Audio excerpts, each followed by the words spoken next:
నేను నా శక్తి సామర్థ్యములు వినియోగించి విశ్వాసపూర్వకముగా విచక్షణ జ్ఞానంతో నిర్భయుడనై దేవాలయం అభివృద్ధియే దృక్పథముగా నుంచుకొని ఆంధ్రప్రదేశ్ ధర్మాదాయ హిందూ దేవాలయ సంస్థల విధులను గూర్చిన 1987వ సంవత్సరం చట్టము ప్రకారం దానికి సంబంధించిన నియమములను అనుసరించి వర్తించగలవాడనని దైవ సాక్షిగా మనస్సాక్షిగా ప్రమాణం చేయుచున్నాను.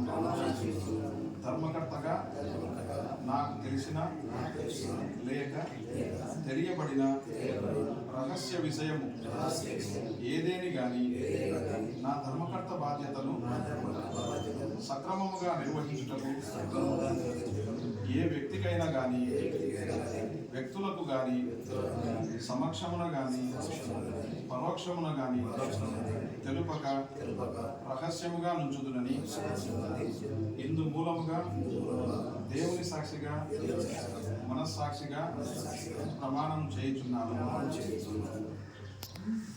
ఇప్పుడు అందరికీ ధర్మకర్తలుగా ప్రమాణ స్వీకారం చేయించాము.